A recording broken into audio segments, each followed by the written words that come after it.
Hello and welcome to all of you. The outbreak of a COVID-19 pandemic has brought the spotlight on an international plague, the poaching and illegal trafficking of wild animals. Many of these animals come from Africa. I am here in the Serengeti National Park, home to more than 500 species of birds and 300 species of mammals. In places like this one, poaching is a continuous threat. Fighting it requires constant monitoring and efficient law enforcement measures. Let's investigate them with the first people involved in the fight, the rangers.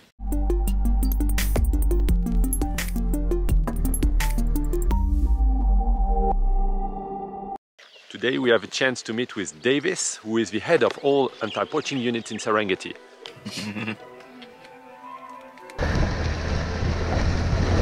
The size of the Serengeti National Park is almost 15,000 square kilometers. Serengeti means endless plains in Maasai, and you can really understand why.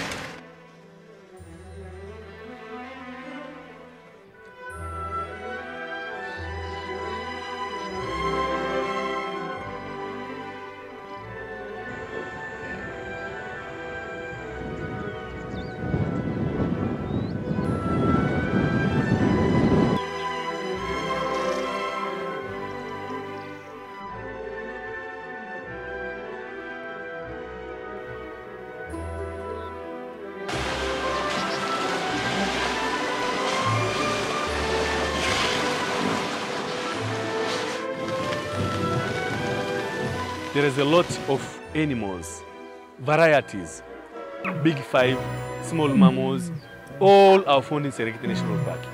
That's why last year, even this year, Serengeti has been mentioned as the best national park in Africa. My name is Davis Mushi.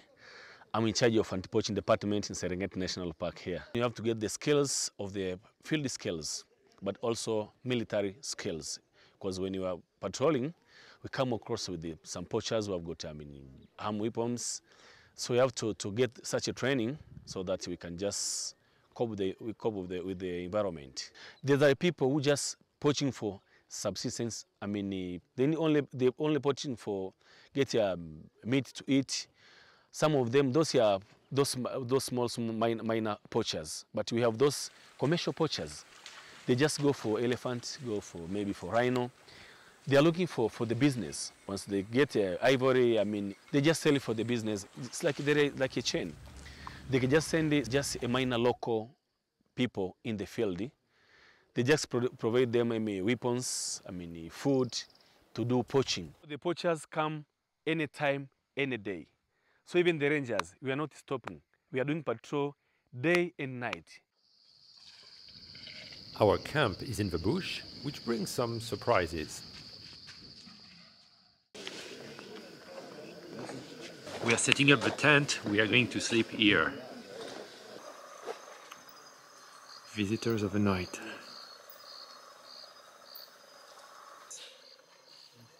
It's right here, just next to the tent.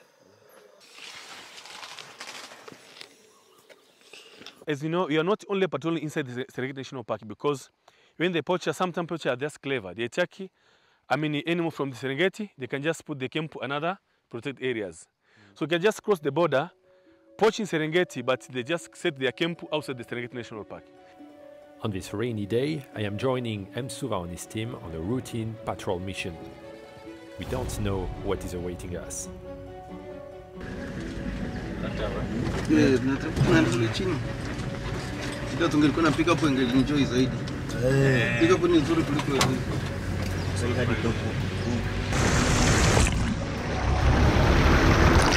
Let us stop the vehicle here.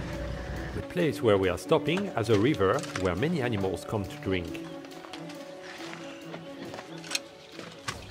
The soldiers have already started their job.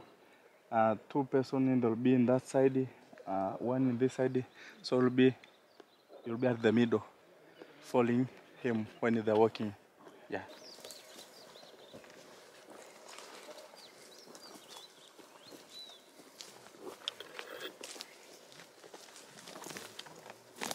So at the same time, it could happen a poacher hiding in like a thick forest like this one. Yes. Can you see the The typical strategy of commercial poachers is the following. Poachers identify patterns in rangers patrolling. Then, the group of poachers will move in, approaching the area at night, and they will not get into action before early morning. Scouts locate the animals and call the rest of the poachers. Then they will kill the animals, often the entire group, including the babies. The ivory is fast carried out of the area and hidden. It will then be shipped by riverboat or vehicle to ocean vessel or cargo aircraft.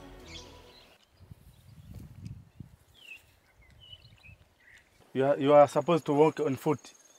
Yeah, people tired, soldier tired. Yes, not only also, but also you are going to walk on foot. You have a poacher.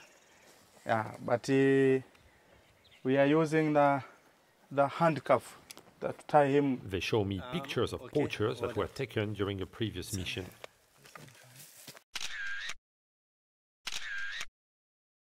Look well.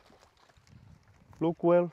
On most missions, the rangers will not meet poachers, but they must always be on the lookout for suspicious elements. Even 1 minute, wait.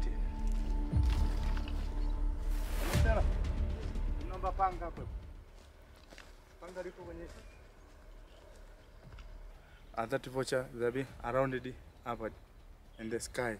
So we'll take care. That's how poacher are rounded in the sky. That's why we are going carefully. Yes. Poachers often leave animal remains and, of course, their traps. Gonna try. Mr. Mark, you will find that this is a track of animal crossing. Have you seen? There is a track. Have you seen? Yes. So, poacher are using this advantage to trap so that, yes, like this one, putting this side, and putting then at the middle, they are going to make a trap for animal crossing. Yes. These traps are highly deadly for all kinds of animals, like this warthog that was killed a few days ago. When you will see a poacher, the first we are going to be organized that how many we are first. Then we are looking carefully how many poachers there are in that that forest. Then after determining it, maybe there are 4 or 3. Then we are going to make an ambush. Poachers are not, however, the only danger that rangers may face during their patrols. Okay, we as a soldier also, when we are in the patrol, we march careful, looking the sign of track, like this one. This one is a track for hippo, this one. Hippos like this one are easily scared and they will not hesitate to attack a human. We came across another very dangerous and unpredictable animal, the Cape buffalo. So you are supposed to take care when you are walking, because anytime anything will happen. Poachers try to hide their tracks, but they often leave evidence behind them. That is a poacher hided her weapon, and that in order to make a trap. So after us to see this situation, we are going to take it. We are going to take it. That is, it is among of the weapon who poacher using it. This track coming from that's poacher coming this side, going to this side. To cover their tracks, poachers often move through inhospitable terrain and cross rivers by jumping on rocks. You see? Yes. Poacher using this technique to jump it.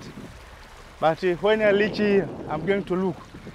Even if we can get a poacher, it is our duty now to turn back at night, because we already defined that this area is not safe. So we'll turn back at night carefully by using torch. Yes. Margaret will get him. It is now time to go back before the night falls with its many dangers. This night, another predator decided to visit the camp.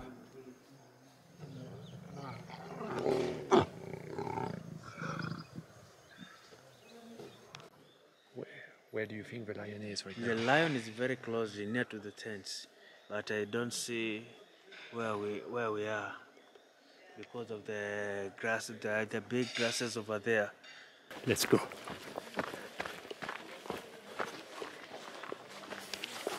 Okay, I don't know if you can hear it because of the rain, but the lion is still here. So I'm going to turn off the light now. Look over there. We go the walking.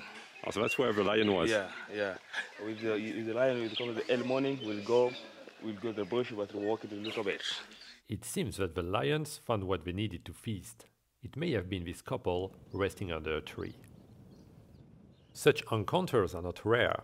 Outside protected areas, wildlife populations overlap with communities. The part which we are bordered by the villagers is the most problem areas because they are just close to the park. So as you know, animals, they don't have boundary.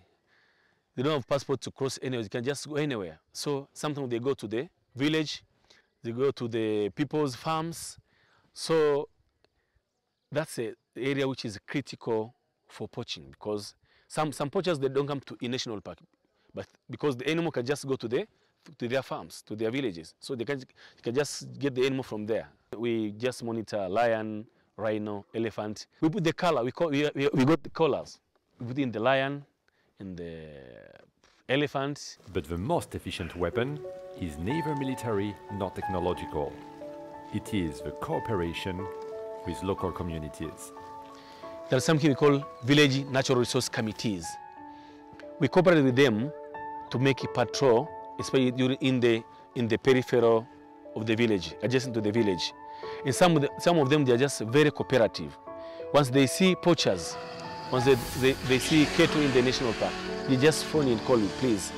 Please, I just call upon all the people around the national park, even beyond the national park, to support conservation of the Serengeti National Park, to make sure that Serengeti remains for this generation, also for the future generation, to make sure that Serengeti shall never die.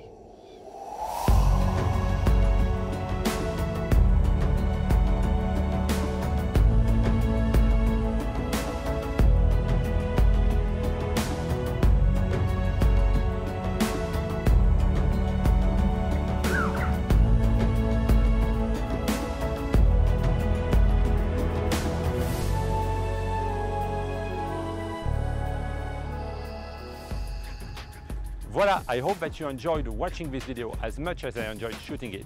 And I hope that you found useful tools to fight this plague called poaching. Before saying goodbye, I would like to say thank you. Thank you to all the people who made this video possible. Thank you to the rangers for welcoming me. And thank you to you for watching this video. See you next time.